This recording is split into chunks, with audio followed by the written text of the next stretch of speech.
I understand you're the woman who helped him on the plane? Sarah stood up quickly, her heart racing. Is he okay? Is he going to be all right? Dr. Martinez smiled. He's going to be fine, thanks to you. Harold suffered what we call a sudden cardiac arrest. His heart stopped beating effectively, which cut off blood flow to his brain and other vital organs. Without immediate intervention, he would have died within minutes. Sarah felt her knees go weak. She had known Harold was in serious trouble, but hearing it stated so clinically made the reality hit her all over again. The fact that you performed CPR and used the AED so quickly made all the difference, Dr. Martinez continued. You kept blood flowing to his brain until the electrical shock could restore his heart's normal rhythm. Honestly, it's a textbook example of how emergency response should work. You saved his life. The words felt surreal. Sarah had been told this several times already, but hearing it from a doctor somehow made it more real. She had actually saved someone's life. Would you like to see him? Dr. Martinez asked. He's been asking about you, his wife too. They're both very grateful. Sarah nodded, not trusting herself to speak. Dr. Martinez led her through the maze of hospital corridors to the cardiac care unit. The hall smelled of disinfectant and floor wax, and the sound of her shoes clicking on the linoleum seemed unnaturally loud. Harold's room was on the 3rd floor. As they approached, Sarah could hear voices inside, Margaret talking to someone, Harold responding in a voice that was weak but clear. Sarah paused outside the door, suddenly nervous. It's okay, Doctor. Martinez said gently. They want to thank you. Margaret looked up as they entered the room. Her eyes immediately filled with tears when she saw Sarah. Oh, my goodness. There she is. Harold, look who's here. Harold was propped up in the hospital bed, connected to various monitors and IV lines, but his color was good and his eyes were alert. When he saw Sarah, his face broke into a wide smile. There's my guardian angel, he said, his voice still weak but warm. Come here, dear. Sarah approached the bed hesitantly. She felt overwhelmed seeing Harold conscious and talking. On the plane, she had been so focused on the emergency procedures that she hadn't really thought about Harold as a person. Now she could see the intelligence in his eyes, the warmth in his smile, the love in the way he looked at his wife. How are you feeling? Sarah asked. Like I've been hit by a truck, Harold admitted with a chuckle. But alive thanks to you. The doctors tell me I was dead for several minutes up there. Harold, Margaret scolded. Don't say things like that. It's true, though, Harold said. Dr. Martinez explained everything. My heart stopped completely. If Sarah hadn't known what to do, I wouldn't be here right now. He reached out and took Sarah's hand. I don't know how to thank you for giving me my life back. Sarah felt tears starting to form. I just did what anyone would have done. No, Margaret interjected firmly. Not anyone. We were on a plane with 200 people, and you were the only one who stepped up. You were the only one who knew what to do. You were the only one brave enough to try. Over the next hour, Sarah learned more about Harold and Margaret's story. Harold had been a high school history teacher for 4 decades, inspiring thousands of students with his passion for learning and his genuine care for their well-being. Margaret had worked as a children's librarian, organizing reading programs, and helping kids discover their love of books. They had 3 children. David, a doctor in Portland, Jennifer, a teacher like her father, and Michael, an engineer in San Francisco. Their 5 grandchildren ranged in age from 8 to 22. The oldest, Marcus, was graduating from Northwestern University this weekend with a degree in journalism. That's why they had been flying to Chicago. Marcus wants to be a reporter, Harold explained. He's always been curious about everything, always asking questions. Reminds me of myself at that age. We were so worried we were going to miss his graduation, Margaret added. It's been his dream for years, and we promised we'd be there. Sarah learned that this wasn't Harold's first heart problem. He had experienced some minor episodes over the past year, but his doctors had said his condition was manageable with medication. The sudden cardiac arrest on the plane had come without warning. The doctors say it happens sometimes, Harold said. Even with treatment, the heart can just decide to stop working properly. The key is what happens in those first few minutes afterward. As they talked, Sarah found herself thinking about how arbitrary it all seemed. If she had been sitting in a different seat, if she had decided to take a different flight, if she hadn't taken that emergency response course 8 years earlier, Harold would have died. It was a sobering reminder of how interconnected human lives really are. Dr. Martinez returned to check on Harold's progress and to discuss the next steps in his treatment. Harold would need to stay in the hospital for several more days while they monitored his heart function and adjusted his medications. He would also need to have a device called an implantable cardioverter defibrillator placed in his chest, which would automatically shock his heart back into normal rhythm if another cardiac arrest occurred. "It's like having a built-in AED, doctor," Martinez explained. "It will give Harold and Margaret peace of mind." As the afternoon wore on, Sarah realized she needed to make some practical decisions. She had missed her connecting flight to Chicago, and her business presentation was now completely out of the question. She needed to call her boss, rebook her travel, and figure out where she was going to spend the night. But more importantly, she was beginning to understand that this experience was going to change her in ways she couldn't yet fully comprehend. Sitting in that hospital room, talking to Harold and Margaret, she felt a sense of purpose and meaning that had been missing from her life for years. Her job in marketing, which had once seemed so important, now felt hollow and insignificant. She spent her days creating campaigns to convince people to buy products they probably didn't need. She attended meetings about metrics and market penetration and conversion rates. She worked long hours for a company that saw her as an expendable resource. But today, she had done something that actually mattered. She had used her skills and knowledge to save a human life. She had made a difference in the world in the most direct and immediate way possible. Sarah's phone, which she had turned back on to call her boss, started buzzing with notifications. Apparently, someone on the plane had recorded her performing CPR and posted it on social media. The video had been shared thousands of times, with comments praising her as a hero and inspiring others to take emergency response training.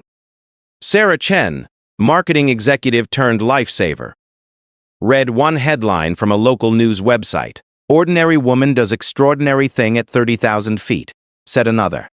Sarah felt uncomfortable with the attention. She hadn't acted to become famous or to be seen as a hero. She had simply responded to an emergency with the skills she happened to have. The idea of being celebrated for doing what seemed like the obvious right thing felt strange to her. But Margaret had a different perspective. "You should be proud," she said when Sarah showed her some of the news coverage. "Look at all these comments from people saying they're going to take CPR classes because of your example. You're not just Harold's hero, you're inspiring other people to be prepared to help too." That evening, Sarah found herself in a Denver hotel room, still processing everything that had happened. She had finally called her boss to explain why she had missed the client presentation. To her surprise, her boss had been incredibly understanding and supportive. "Take whatever time you need," he had said. "The client will understand. What you did was amazing, Sarah. The whole company is proud of you." Sarah appreciated the support, but she was also starting to realize that her relationship with work might never be the same. How do you go back to worrying about quarterly sales targets when you've just experienced the fragility and preciousness of human life so directly? She called her parents to tell them what had happened.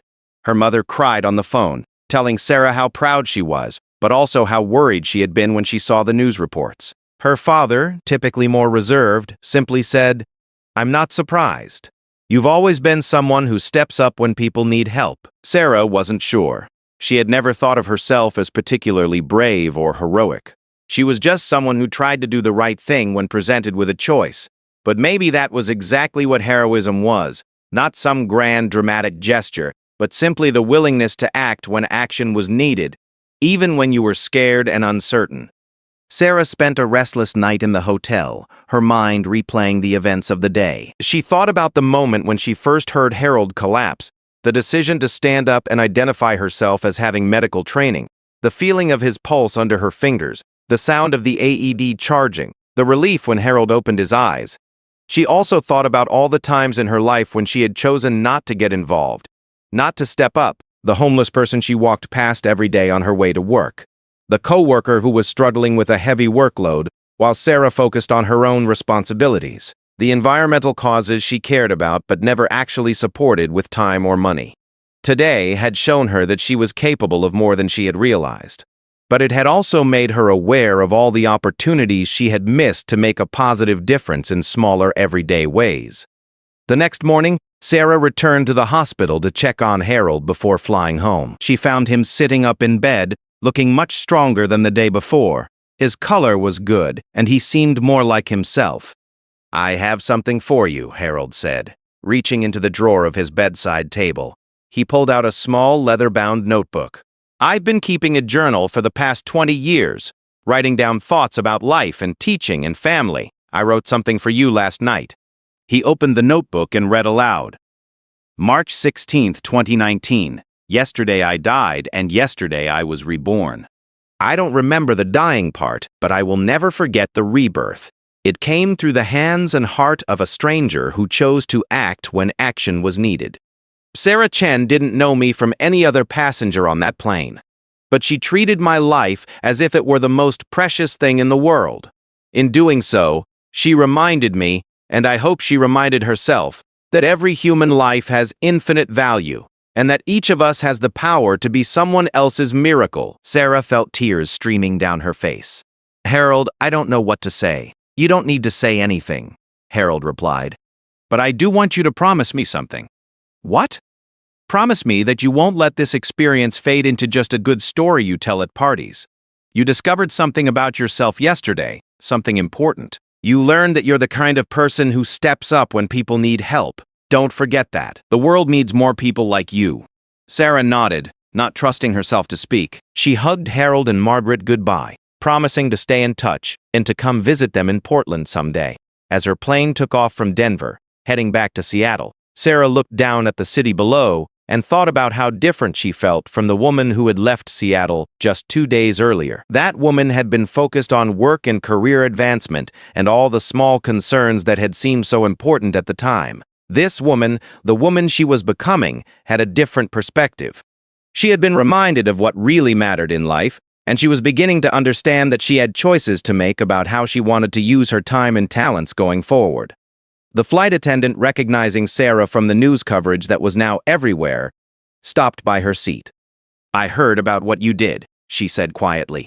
"Thank you for showing all of us what it means to step up when someone needs help." Sarah smiled. "I just hope I can live up to it going forward." As the plane climbed toward cruising altitude, Sarah opened her laptop and began typing. But instead of working on marketing campaigns or business presentations, she found herself writing about Harold and Margaret, about the fragility of life, and about the responsibility each person has to be ready to help when help is needed. She didn't know it yet, but this writing would eventually become the foundation for a new career path that would take her life in directions she never could have imagined. She was no longer just Sarah Chen, marketing executive. She was becoming Sarah Chen, the woman who understood that ordinary people can do extraordinary things when they choose to act with courage and compassion. The transformation had begun, and there was no going back. 6 months after the incident on Flight 447, Sarah Chen's life looked completely different from the outside, but the most significant changes were happening within her. She had returned to her marketing job in Seattle, but something fundamental had shifted in how she viewed her work and her purpose in the world. The media attention had eventually died down, though she still occasionally received messages from strangers who had seen the video of her performing CPR on Harold. Some were thank you notes from people who had been inspired to take first aid classes. Others were from medical professionals praising her quick thinking. A few were from people sharing their own stories of medical emergencies and asking for advice. Each message reinforced something Harold had told her in the hospital. She had not just saved one life that day, but had inspired countless others to be prepared to save lives themselves. The ripple effect of her actions was far broader than she had initially realized, but it was the personal transformation that surprised Sarah the most. She had always considered herself a fairly typical person, someone who worked hard, paid her bills, maintained relationships, and generally tried to do the right thing. The incident on the plane had revealed to her that she was capable of much more than she had ever imagined. The problem was that her daily life no longer felt adequate to contain this new understanding of herself. She would sit in marketing meetings discussing conversion rates and click-through statistics and find herself thinking about Harold and Margaret, about the preciousness of every moment, about what it really means to make a difference in the world. Her boss, David Morrison, was supportive and understanding, but Sarah could tell he was starting to worry about her commitment to the job. Her work was still good, but her heart wasn't in it the way it used to be. She found herself questioning the value of everything they were working on. "You've been through a traumatic experience," David said during their monthly one-on-one meeting. "It's normal for priorities to shift after something like that. Maybe you should consider talking to someone about it." Sarah appreciated his concern, but she knew this wasn't trauma in the traditional sense. This was growth. This was awakening. This was the recognition that she had been living a smaller life than necessary, and that she now had both the knowledge and the responsibility to live differently. The turning point came in September, exactly 6 months after the incident. Sarah received a phone call from Margaret while she was at work, sitting in her cubicle reviewing campaign analytics. "Sarah, dear, I have wonderful news." Margaret's voice was bubbling with excitement. "Harold is doing beautifully. His doctors say his recovery has been remarkable." "But that's not why I'm calling them."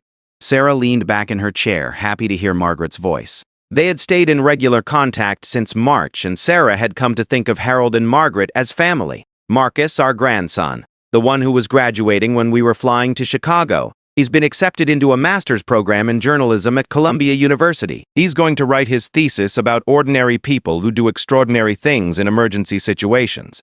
He wants to interview you as his primary subject. Imagine being trapped in a metal tube, 7 miles above the earth, when suddenly the unthinkable happens.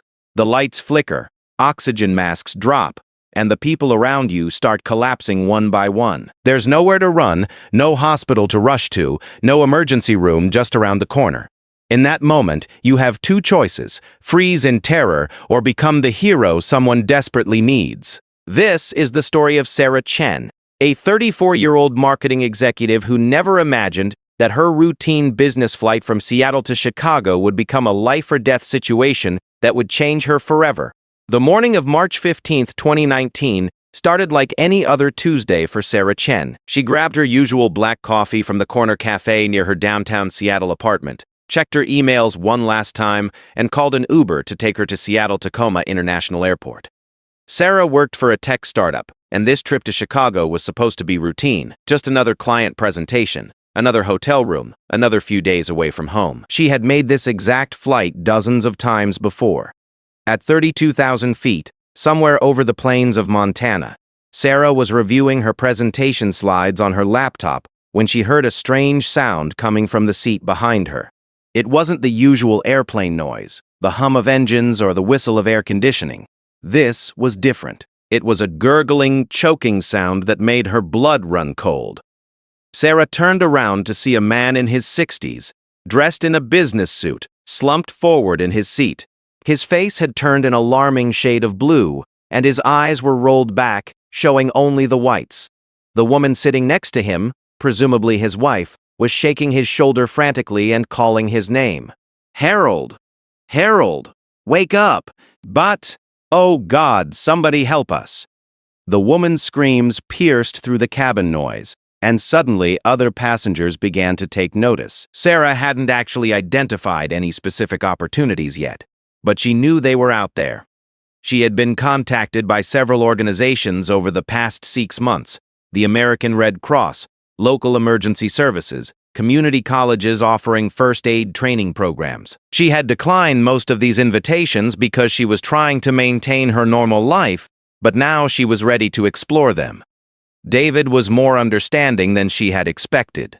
"Take the time you need," he said. "Your position will be here when you're ready to come back. And honestly, Sarah, you haven't seemed like yourself since the incident. Maybe this is exactly what you need to do." Within a week, Sarah had arranged her leave of absence and begun reaching out to the organizations that had contacted her. The response was overwhelming. The American Red Cross invited her to become a volunteer instructor for their emergency response programs. A local community college asked if she would be interested in developing a curriculum for a new program in emergency medical response for non-medical professionals. A nonprofit organization focused on disaster preparedness wanted her to join their board of directors. But the most intriguing opportunity came from an unexpected source.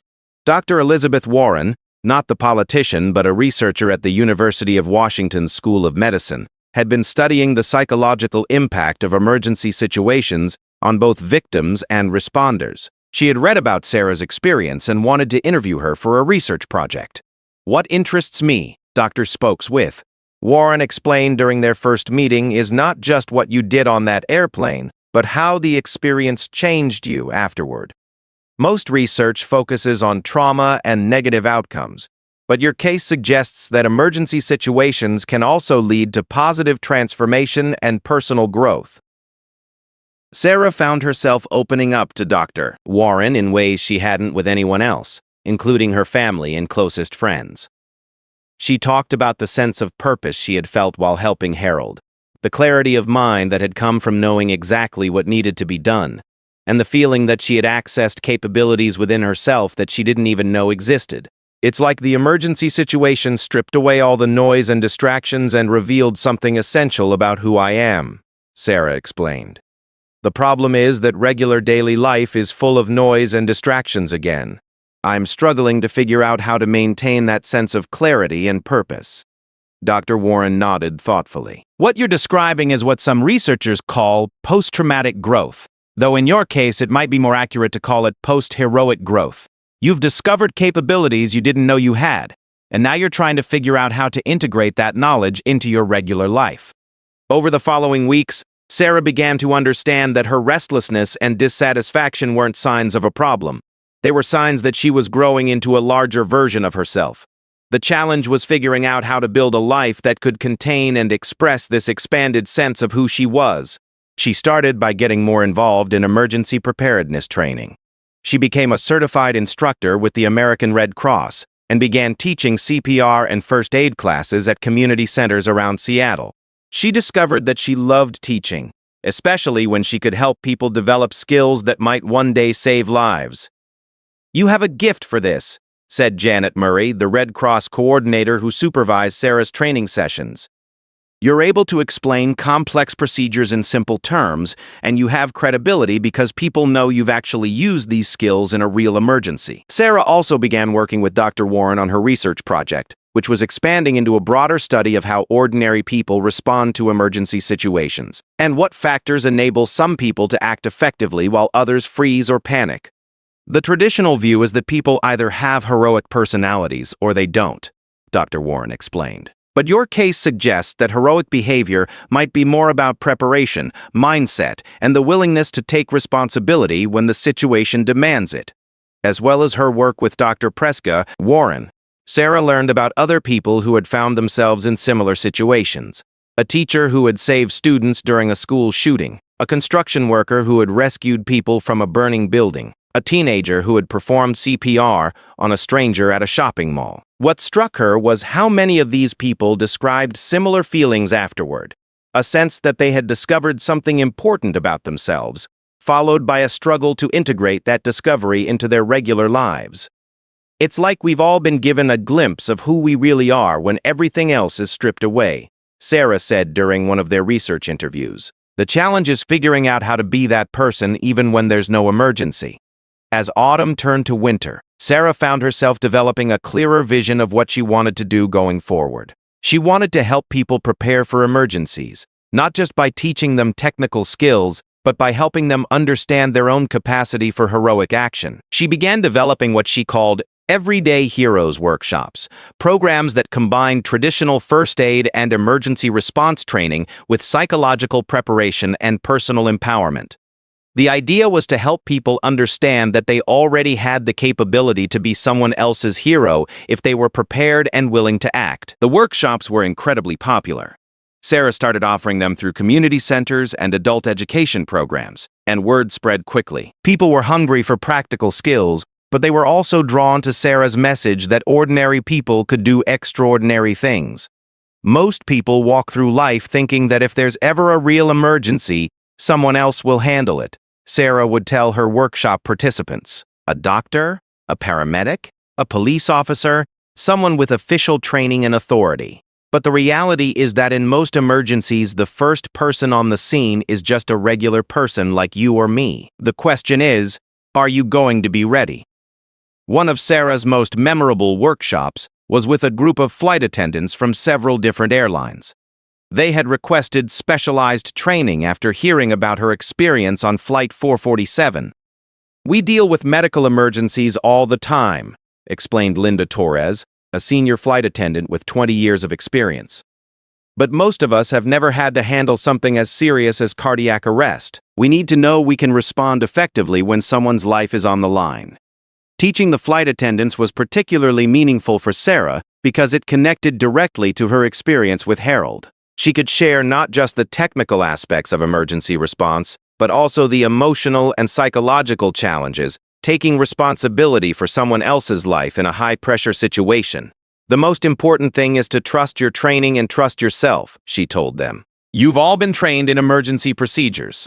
When the moment comes, your body and your mind will remember what to do. The key is not to let fear or uncertainty prevent you from acting." Meanwhile, Sarah's relationship with Harold and Margaret had evolved into something like an extended family. They visited her in Seattle in October, and she traveled to Portland to spend Thanksgiving with them and their children and grandchildren. Harold was doing remarkably well. The implanted defibrillator had given him confidence to return to many of his normal activities, though he had to avoid certain physical activities and needed regular checkups with his cardiologist. "You know what the best part of surviving is?" Harold asked Sarah as they sat on his back porch, watching the sunset over the Portland skyline. "It's not just that I got more time, it's that the time I have now feels more precious. I don't take it for granted the way I used to." Margaret nodded. "We both feel that way. Every day feels like a gift now. We're more present with each other, more grateful for the little things. In a strange way, that day on the airplane was one of the best things that ever happened to us." Sarah understood exactly what they meant. Her own experience had given her a similar perspective on the preciousness of life and the importance of making each day count. During that visit, Marcus, the grandson who had been graduating from Northwestern when the incident occurred, interviewed Sarah for his thesis project. He had grown into a thoughtful young man with a genuine passion for storytelling and a deep appreciation for what Sarah had done for his grandfather. "I've been researching other cases of people who have acted heroically in emergency situations," Marcus told her. "What I find interesting is that most of them describe the experience similarly to how you do. It's not that they felt especially brave or heroic in the moment, they just felt like they were doing what needed to be done." "That's exactly right," Sarah agreed. "I didn't feel like a hero. I felt like someone who had skills and knowledge that were needed, and I couldn't live with myself if I didn't use them." "But that's what makes it heroic," Marcus said. "You had a choice. You could have stayed in your seat and hoped someone else would handle it. You chose to get involved, even though you weren't sure you could help, even though you might have made things worse, even though it would have been easier to do nothing." Marcus's questions helped Sarah articulate something she had been thinking about for months: the difference between heroic actions and heroic character. The action she had taken on the airplane had lasted maybe 30 minutes, but the character traits that enabled those actions, the willingness to take responsibility, the commitment to helping others, the courage to act despite uncertainty, those were things she could practice and develop every day. By December, Sarah had made her decision about returning to her marketing job. She wasn't going back. Instead, she was going to make emergency preparedness and community resilience her full-time career. She had saved enough money during her leave of absence to support herself for several more months, and the demand for her workshops was growing steadily. More importantly, she had found work that felt meaningful and aligned with who she had discovered herself to be. Sarah called David to let him know her decision. He was disappointed but not surprised. "I had a feeling this was where you were heading," he said. "You've seemed like a different person since that incident. I mean that in a good way. You seem more focused, more purposeful. I'm going to miss having you on the team, but I'm excited to see what you do next." On New Year's Eve, exactly 9 months after the incident that had changed her life, Sarah found herself at a party hosted by Janet Murray from the Red Cross. It was a gathering of emergency responders, medical professionals, and volunteers, people who had dedicated their lives to helping others. As midnight approached, Sarah reflected on how much had changed in those 9 months. She had left a comfortable but unfulfilling career to pursue work that felt meaningful. She had developed new skills and discovered capabilities she didn't know she had. She had built relationships with people who shared her values and commitment to service. Most importantly, she had learned to live with intention and purpose, making choices based on who she wanted to be rather than what was expected of her, or what felt safe and familiar. "What's your resolution for the new year?" asked Tom Rodriguez, a paramedic who had become a friend through her work with the Red Cross. Sarah thought for a moment. "I want to help as many people as possible develop the confidence and skills to be someone else's hero when the moment comes.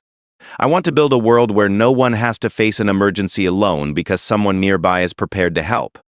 As the countdown to midnight began, Sarah thought about Harold and Margaret, probably celebrating at home in Portland with their family. She thought about all the people she had trained over the past few months, and all the potential emergencies they might now be prepared to handle. She thought about the ripple effects of actions and choices, and how one decision to step up and help can change not just one life, but many lives in ways that extend far into the future. The clock struck midnight, and Sarah smiled. She had no way of knowing it at the time, but within 5 years, her Everyday Heroes program would be taught in schools and community centers across the country. Within 10 years, she would have founded a national nonprofit organization dedicated to emergency preparedness and community resilience. And within 15 years, she would have trained thousands of people who would go on to save lives in their own communities. But on that New Year's Eve, she simply felt grateful. Grateful for the opportunity to discover who she really was. Grateful for the chance to build a life that reflected her values. Grateful for the reminder that ordinary people are capable of extraordinary things when they choose to act with courage and compassion. The woman who had boarded Flight 447 9 months earlier had been living a perfectly adequate life, focused on career advancement and personal comfort. The woman celebrating the new year was living a life of purpose and service, dedicated to preparing others to step up when someone needs help. It had all started with a choice made at 30,000 feet, the choice to act when action was needed. But the real transformation had happened in the months that followed, as Sarah learned to apply that same principle to every aspect of her life. She was no longer just someone who had once saved a life. She was someone who was committed to empowering others to save lives. She was no longer just Sarah Chen, former marketing executive. She was Sarah Chen, everyday hero, helping others discover the hero within themselves. And her story was just beginning. A flight attendant rushed down the aisle, her professional composure barely masking the panic in her eyes. Sarah watched as the attendant checked the man's pulse and immediately reached for the intercom. "Ladies and gentlemen, we have a medical emergency on board. If there are any doctors or medical professionals on this flight, please identify yourselves immediately." Sarah's heart pounded as she looked around the cabin. Seconds ticked by. No one stood up. No one raised their hand. The flight attendant repeated the announcement, this time with more urgency in her voice. Still nothing. That's when Sarah remembered something from her past that she had almost forgotten. 8 years earlier, when she was in her mid-20s and working at a small nonprofit organization, she had taken an emergency medical response course. It wasn't because she wanted to be a paramedic or work in healthcare. She had taken it because her job sometimes required her to work in remote areas with limited access to medical care, and her employer had required it. The training had been intensive. 3 weeks of learning CPR, basic life support, how to handle choking victims, and how to respond to various medical emergencies. She had practiced on mannequins, learned how to use an automated external defibrillator, and even participated in mock emergency scenarios. At the time, she thought it was just another item to check off her professional development list. She never imagined she would actually need to use those skills, especially not in a situation like this. As Sarah sat there, watching Harold's condition deteriorate, she felt a surge of conflicting emotions. Part of her wanted to help, but another part of her was terrified. What if she made things worse? What if she wasn't qualified enough?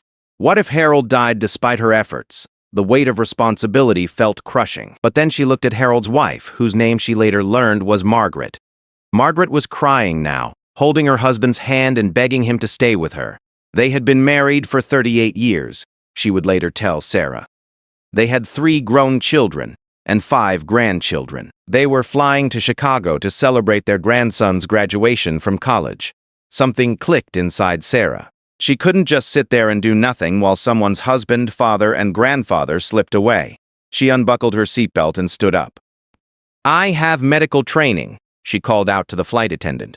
It wasn't entirely true. She wasn't a doctor or a paramedic, but she knew more than anyone else on that plane seemed to know at that moment. The flight attendant looked relieved. "Thank God. What do you need?" Sarah moved quickly to Harold's seat. Up close, she could see that he was in serious trouble. His breathing was shallow and irregular. His pulse was weak, and his skin had that grayish-blue tint that she remembered from her training meant he wasn't getting enough oxygen. "I need you to get the medical kit and the AED," Sarah told the flight attendant. "And we need to move him to a flat surface. Is there room in the aisle?" Working together, Sarah and two flight attendants carefully moved Harold from his seat to the narrow aisle.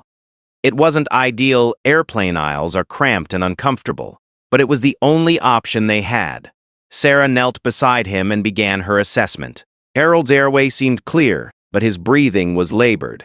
His heart rate was erratic. Sarah suspected he was having a heart attack, but she couldn't be certain without proper diagnostic equipment. What she could do was follow the protocols she had learned years earlier. She started with chest compressions. The confined space made it difficult, and she had to position herself carefully to get the right angle. She could feel other passengers watching her, some recording with their phones, others praying quietly. The pressure was immense. "Come on, Harold," she whispered as she worked. "Stay with us. Margaret needs you to stay with us." The flight attendant returned with the medical kit and the automated external defibrillator. Sarah had used an AED during her training, but that was 8 years ago on a practice dummy. This was real life, with real stakes. Her hands were shaking as she opened the AED case and turned on the device. The machine immediately began giving voice prompts, which helped calm her nerves. "Remove all clothing from the patient's chest," the mechanical voice instructed. With Margaret's permission, they cut away Harold's shirt and undershirt. Sarah placed the electrode pads exactly as the AED instructed, one on the upper right chest and one on the lower left side. The machine began analyzing Harold's heart rhythm. "Analyzing heart rhythm. Do not touch the patient," the AED announced. Everyone in the immediate area stepped back. Sarah held her breath. This was the moment of truth. If the AED recommended a shock, it meant Harold's heart was in a potentially fatal rhythm. If it didn't, she would need to continue with manual CPR and hope for the best. The machine seemed to analyze for an eternity, though it was probably only 30 seconds. Finally it spoke. "Shock advised. Charging. Stand clear of patient." Sarah's training kicked in. "Everyone clear," she shouted, making sure no one was touching Harold or anything connected to him. She pressed the flashing shock button. Harold's body jerked as the electrical current coursed through him. For a moment, everything was silent, except for the drone of the airplane engines. Then Sarah heard the most beautiful sound in the world. Harold took a deep, gasping breath. "Check pulse and breathing," the AED instructed. Sarah placed 2 fingers on Harold's neck and felt for his carotid pulse. It was there, weak but steady. His breathing was still labored, but he was breathing on his own. His color began to improve slightly. "Harold?" Margaret called softly, squeezing his hand. "Harold, can you hear me?" Harold's eyes fluttered open. He looked confused and disoriented, but he was conscious.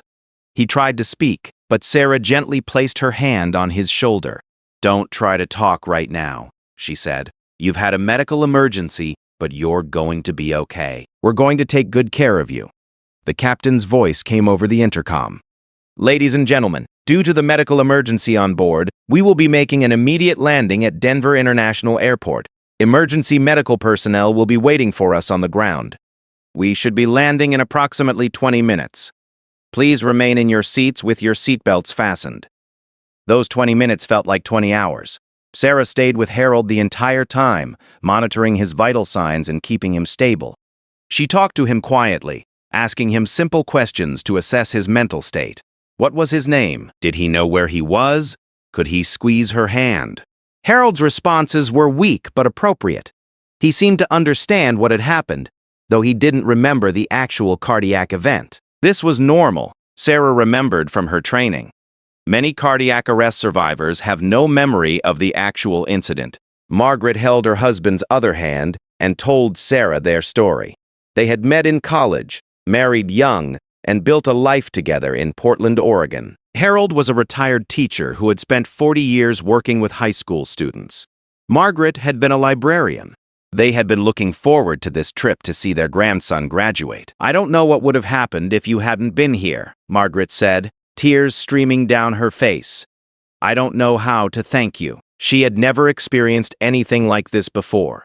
The adrenaline was still coursing through her veins, and she was beginning to process what had actually happened. She had helped save someone's life. At 30,000 feet, with limited resources and no backup, she had made the difference between life and death for another human being. But even as she felt a sense of accomplishment, she also felt the weight of what could have gone wrong. What if her training had been inadequate? What if she had made a mistake?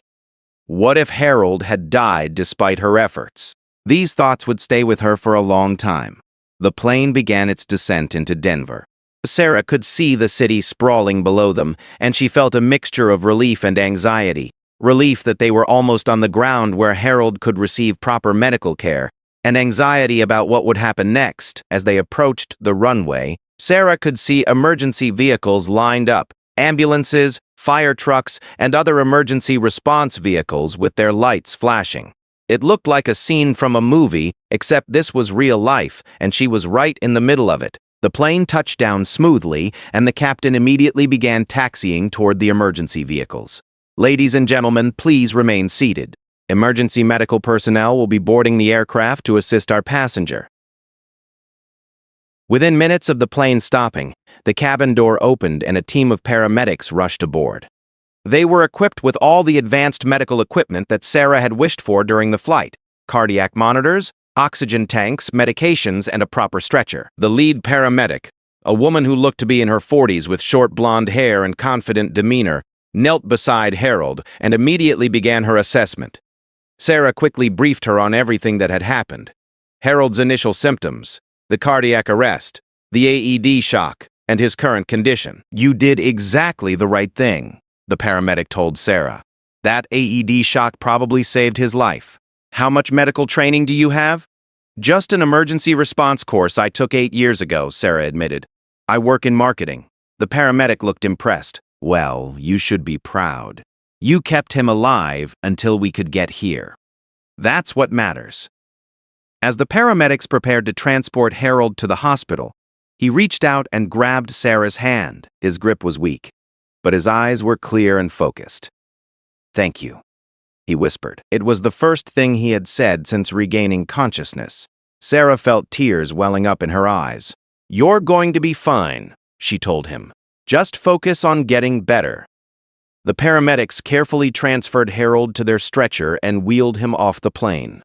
Margaret gathered their belongings and followed, but not before giving Sarah a long, tight hug. "I'll never forget what you did," Margaret said. Never. As Sarah watched Harold and Margaret leave the plane, she realized that her life had just changed in a way she never could have anticipated. She had always thought of herself as just a regular person, someone who went to work, paid her bills, and lived a relatively ordinary life. But in the space of an hour, she had discovered that she was capable of much more than she had ever imagined. The other passengers began to deplane, and many of them stopped to thank Sarah or pat her on the shoulder. Some asked for her contact information, wanting to stay in touch or follow up on Harold's condition. A few people mentioned that they had recorded parts of the incident on their phones and asked if it was okay to share the videos on social media. Sarah felt uncomfortable with the attention. She had acted on instinct and training, not because she wanted to be a hero or gain recognition. The thought of her actions being broadcast on the internet made her uneasy. But she also understood that people were moved by what they had witnessed. As she finally left the plane, Sarah realized that she was shaking. The adrenaline that had sustained her during the emergency was wearing off, and the full impact of what had happened was beginning to hit her. She had literally held someone's life in her hands. She had made split-second decisions that determined whether Harold would live or die. And somehow, miraculously, everything had worked out. But as Sarah walked through Denver International Airport, looking for information about her connecting flight to Chicago, She couldn't shake the feeling that this experience was going to change her in ways she couldn't yet understand. The business presentation that had seemed so important that morning now felt trivial. The work stress that had been consuming her thoughts seemed insignificant. She had just been reminded, in the most dramatic way possible, what really mattered in life. She never made it to Chicago that day. Instead, she found herself in a Denver hospital, waiting to hear news about Harold's condition and trying to process everything that had happened. She had started the day as Sarah Chen, marketing executive traveling for work. She was ending it as Sarah Chen, the woman who had saved a stranger's life at 30,000 feet. And this was only the beginning of her story. Sarah sat in the sterile waiting room of Denver General Hospital, still wearing the same clothes from her morning flight. The fluorescent lights hummed overhead, casting everything in a harsh, clinical glow. She had been there for 3 hours, and her hands were finally steady enough to hold a cup of coffee without spilling it. The hospital social worker, a kind woman named Linda, had found Sarah in the airport and convinced her to come to the hospital. "The family would really like to see you," Linda had said. "And honestly, you might need to talk to someone about what happened today. Not everyone processes traumatic events the same way." Traumatic events. Sarah hadn't thought of it that way. She had been so focused on Harold's condition and whether he was going to survive that she hadn't stopped to consider the impact on herself. But now, sitting alone with her thoughts, she was beginning to understand what Linda meant. Every few minutes her mind would replay the scene on the airplane. She could still see Harold's blue face, still hear Margaret's desperate cries, still feel the weight of responsibility pressing down on her chest. What if the AED hadn't worked? What if she had done something wrong? What if Harold had died right there in the airplane aisle while she was trying to save him? Her phone buzzed constantly with text messages and missed calls. Word of what had happened had somehow spread, despite the fact that she hadn't told anyone. Her coworkers were calling, her friends were texting, and her mother had left 3 increasingly frantic voicemails after seeing something on the news about a medical emergency on her flight. Sarah turned off her phone. She wasn't ready to talk about it yet. She wasn't even sure what she would say. How do you explain to someone that you spent your Tuesday afternoon performing CPR on a stranger at 30,000 feet? How do you describe the feeling of holding someone's life in your hands? Sarah. A doctor in scrubs approached her. He was tall and thin with graying hair and kind eyes behind wire-rimmed glasses. "I'm Dr. Pacey subsequent. Martinez, Harold's cardiologist." Sarah was honored, but also a bit overwhelmed. "I don't know, Margaret. I've tried to stay out of the spotlight." "I know, dear, and that's exactly why you're the right person for this project." Marcus isn't interested in sensationalizing what happened.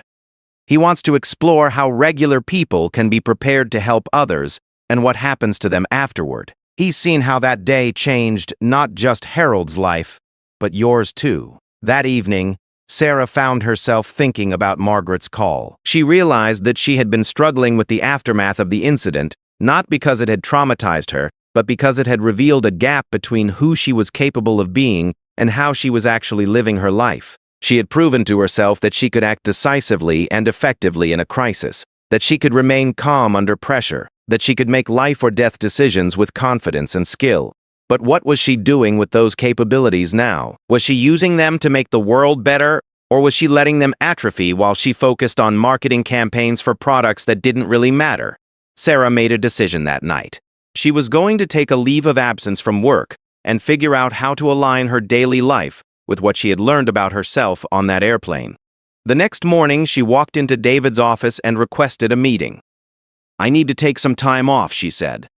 "I know this might not be convenient, and I understand if you can't hold my position indefinitely, but I need to figure out what I'm supposed to be doing with my life."